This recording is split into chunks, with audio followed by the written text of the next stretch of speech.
ഇന്ന് തന്നെ ഡൗൺലോഡ് ചെയ്യൂ. കാണൂ നിങ്ങളുടെ ഫേവറേറ്റ് ഷോസ്.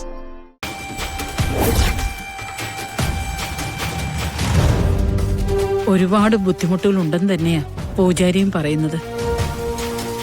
ഈ ചരട് ഗാതമോളുടെ കൈ കെട്ടാനുള്ളതാ. ഹോസ്പിറ്റലിൽ പോയി സിത്താരിയോ സിനിയോ അറിയാതെ ഇത് ഗാതമോളുടെ കയ്യിൽ കെട്ടിക്കൊടുക്കണം. അമ്മ വിഷമിക്കാതിരിക്കെ. അമ്മയുടെ സങ്കടവും പ്രാർത്ഥനയും ഈശ്വരൻ കാണുന്നുണ്ടല്ലോ. ഹോസ്പിറ്റലിൽ എത്തുമ്പോ അതിനൊരു വഴി ഈശ്വരൻ കാണിച്ചു തരും. എന്നാ ഞാനൊന്ന് പോയിട്ട് വരാം.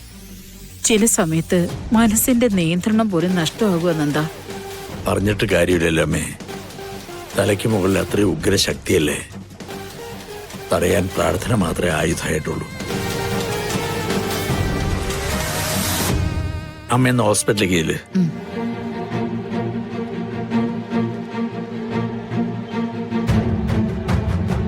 ഓഹോ, അത് മടിയിൽ വെച്ചോളൂ.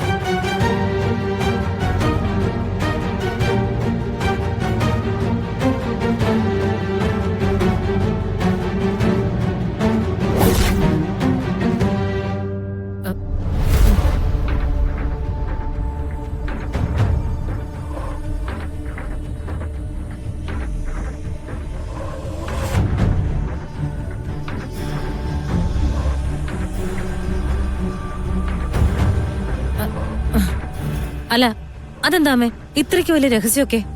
അത് നീ അറിയണ്ട. നവീന്റെ ബിസിനസ് കാര്യങ്ങൾ ഞാൻ അറിയണ്ടെന്ന് പറഞ്ഞ അതിലൊരു കാര്യമുണ്ട്. കളരിക്കൽ കുടുംബത്തിന്റെ സ്വത്തിന്റെ കാര്യങ്ങള് ഞാൻ അന്വേഷിക്കണ്ടെന്ന് പറഞ്ഞ അതിലും കാര്യമുണ്ട്.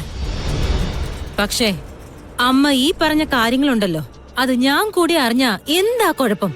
നിർമ്മലേ, അമ്മ ഒരു സ്ഥലത്തേക്ക് ഇറങ്ങുക. തടസ്സം ഉണ്ടാക്കണ്ട.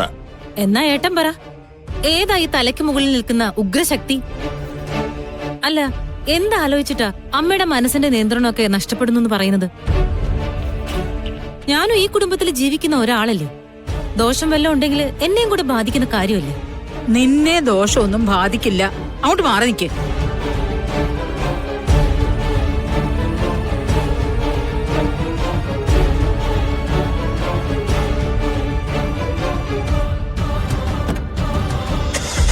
പോയിട്ട് വരും.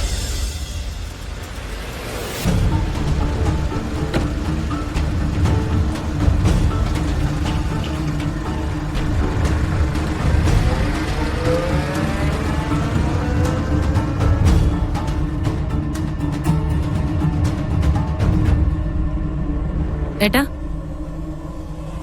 കളരിക്കൽ തറവാട്ടില് ആരും അറിയാത്ത ചില രഹസ്യങ്ങള് ഏട്ടനും അമ്മയും സൂക്ഷിക്കുന്നുണ്ടല്ലേ? ഈ കുടുംബത്തെക്കുറിച്ച് എന്തറിയാൻ നിർമ്മലേ? നിന്നെ സംബന്ധിച്ച് സമ്പന്നമായൊരു തറവാട്, സൗകര്യങ്ങൾക്കൊരു കുറവില്ലാത്തൊരിടം, നിനക്കും നിന്റെ ഭർത്താവിനും മകൾക്കും തന്നിഷ്ടത്തിന് ജീവിക്കാവുന്ന ഒരു മേഖല. അതിനപ്പുറത്തേക്കൊന്നുമില്ലല്ലോ. ഏത് കുടുംബത്തിലും അത് നടത്തിക്കൊണ്ടുപോകുന്നവരുടെ ഉള്ളിലൊരു തീയുണ്ട്. വെറും കാഴ്ചക്കാർക്കത് മനസ്സിലാവില്ല.